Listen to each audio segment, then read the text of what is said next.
Thirdly, our gratitude. Since every covenant contains two parts, a promise and an obligation, we are, through baptism, called to a new obedience. We are to cleave to this one God, Father, Son, and Holy Spirit, to trust in Him, to love Him with our whole heart, soul, and mind, and with all our strength. We must not love the world, but put off our old nature and lead a God-fearing life. And if we sometimes, through weakness, fall into sin, we must not despair of God's mercy, nor continue in sin. For baptism is a sealed and trustworthy testimony that we have an eternal covenant with God. Adults who want to be baptized must be conscious of their sin, repent of it, and profess their faith in Christ. For this reason, John the Baptist, following the command of God, preached a baptism of repentance for the forgiveness of sin. And only those who confess their sins were baptized. Our Lord Jesus Christ also commanded these apostles to make disciples of all nations, baptizing them in the name of the Father, and of the Son, and of the Holy Spirit, adding the promise, whoever believes and is baptized will be saved. According to this rule, the apostles baptized only those adults who had repented and professed their faith. In order that we may now administer this holy sacrament of God for His glory, for our comfort, and to the upholding of the congregation, let's call upon His name. Almighty, eternal God, we pray that You, in Your infinite mercy, will graciously look upon these brothers and incorporate them by Your Holy Spirit into Your Son, Jesus Christ, so that they may be buried with Him by baptism into death and raised with Him to walk in newness of life. We pray that they may joyfully bear their cross and cleave to Jesus in true faith, firm hope, and sincere love. Grant that they may live this life, which is no more than a constant death, and at the very last day may appear without terror before the judgment seat of Jesus Christ, Your Son. All this we ask through Him, our Lord Jesus Christ, who with You and the Holy Spirit lives and reigns forever. Amen. Now to you, brothers. Beloved brothers, you desire today to receive holy baptism as a sign and seal of your incorporation into the Church of God, so that it may be clear that you accept the Christian faith in which you were taught here, and that you will confess this faith, your faith testimony shortly, and that you want to live your life accordingly. You must now sincerely answer the following questions before God and His church. Firstly, do you believe in the one and only true God, distinct in three persons, Father, Son, and Holy Spirit, who has created from nothing heaven and earth with all that is in them, and still upholds and governs them, so that nothing happens without His divine will? Secondly, do you believe that you were conceived and born in sin and are therefore by nature a child of wrath, totally unable to do any good and inclined to do all evil? Do you confess that you have often transgressed the commandments of the Lord in thought, word, and deed? And do you sincerely repent of these sins? Thirdly, do you believe that Jesus Christ, who is both true and eternal God and true man, who assumed His human nature from the Virgin Mary, is given by God as your Savior?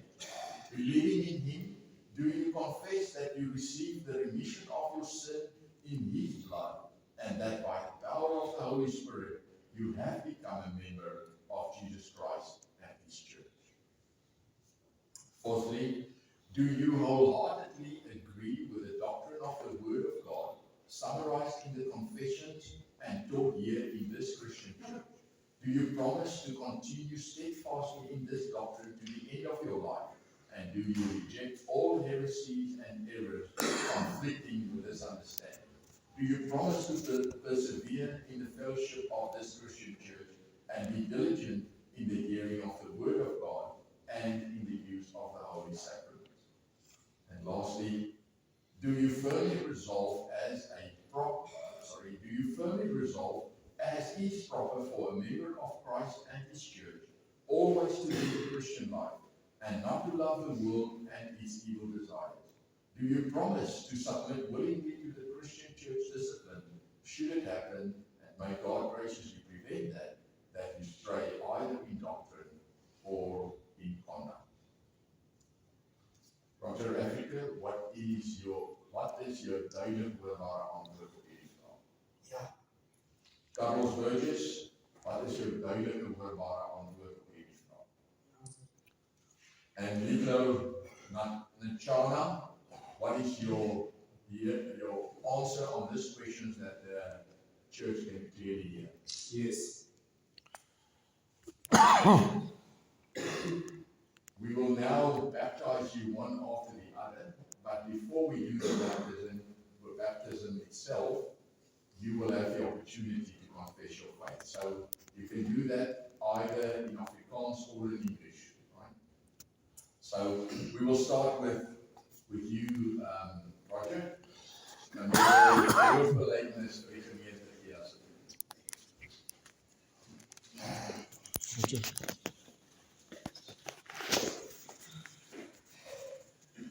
Voordat ik bij de Here gekom het, was mijn leven baie rigtingloos. Alles wat ik wou doen, het nie uitgewerk nie. Die Here het my baie diep kom uithaal. Met die tyd toe my lewe doelloos en rigtingloos was, het die Here my kom wys dat ek niks sonder hom kon doen nie. En hy is die weg, die waarheid en die lewe. En die begin en die einde. Hy is die lig van my pad vorentoe en 'n lamp vir my voete. Jesus is werklik die seun van God. Van nou af gee ek my lewe oor aan die Here sodat hy my lewe kan beheer en ek stel myself beskikbaar sodat ek die wêreld kan sien, wat 'n wonderlike God ek dien. Amen.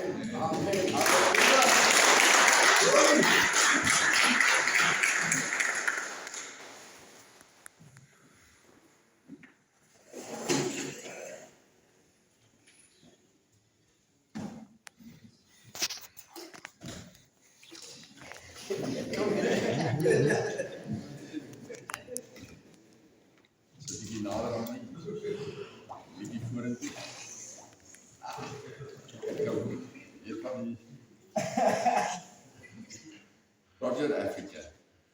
Ek doop jou in die naam van die Vader, en van die Seun, en van die Heilige Gees. Amen.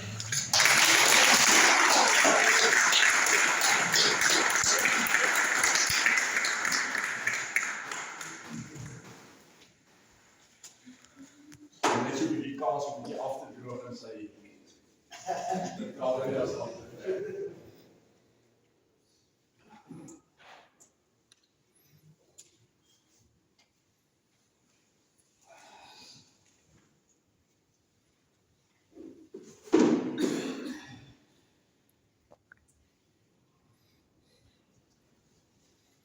So Carlos, ons gee jou kans om jou. Now that the three of you have been baptized, may our merciful God grant all of you His grace and blessing to fulfill your holy intention before Jesus Christ, our Lord. To commemorate this, I'm going to hand out a certificate to each and every one of you. Roger, in this case I can say congratulations. That's wonderful that you've come to baptism with the Lord. Dis wonderlik dat jy by die Here gekom het. Carlos, baie geluk en mag dit 'n wonderlike dag in jou lewe wees. Dat jy kan bly.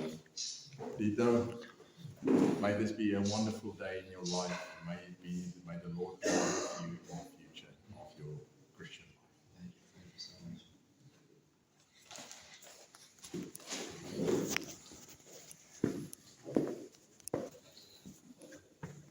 In conclusion then of this sacrament of the baptism, let's come before the Lord in a prayer of thanksgiving.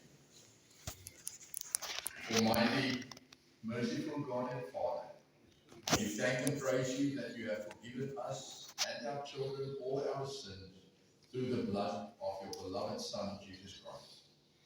You received us through your Holy Spirit as members of your Son, Jesus Christ, and so adopted us to be your children. You sealed and confirmed this to us by holy baptism.